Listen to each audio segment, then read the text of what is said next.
Hi, welcome to today's On This Day in Tudor History. Now today I'm taking you back to 1485 in the reign of King Henry VII, but I'm actually taking you to Spain. Why? Well, because today is the anniversary of the birth of a woman who became Queen Consort of England during the Tudor period, but who was born on this day in Spain. For during the night of the 15th to 16th of December 1485, Catherine of Aragon was born at the recently reformed fortified palace at Alcalá de Henares, a town just east of Madrid. And Madge is just deciding to do her cameo and just completely take over there. Pregnancy had not stopped Catherine's mother, Isabella of Castile, Isabella I of Castile, from waging war on the Moors, and she had spent the summer of 1485 moving around Andalusia in southern Spain following her troops' campaign.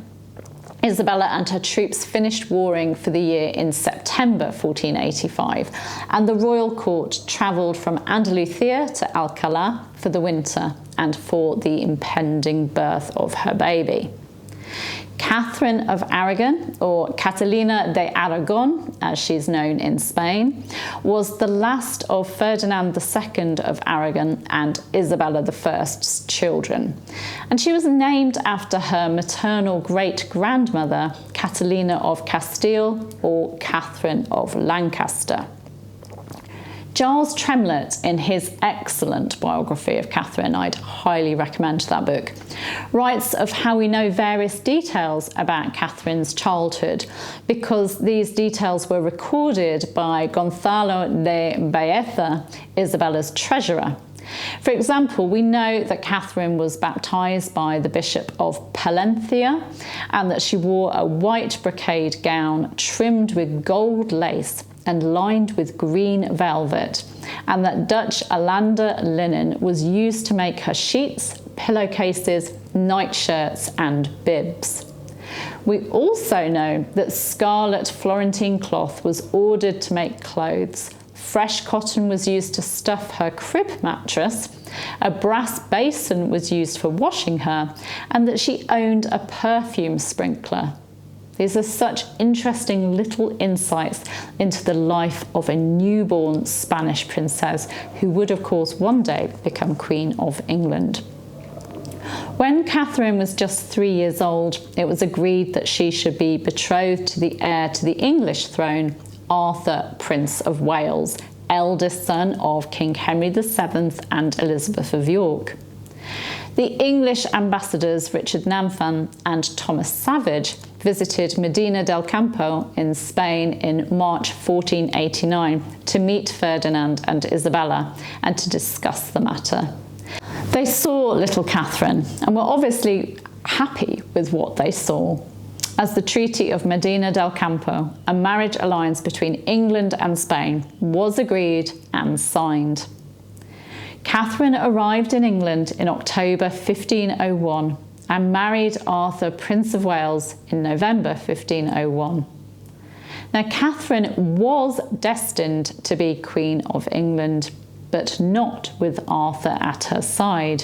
He died in April 1502, just a few months after their marriage. 7 years later, in 1509, she married the new King of England, the 17-year-old Henry VIII. Thank you, Madge. Henry VIII was her brother-in-law. He was the younger brother of Prince Arthur. And Henry was a man who would become known for having 6 wives and also being rather tyrannical.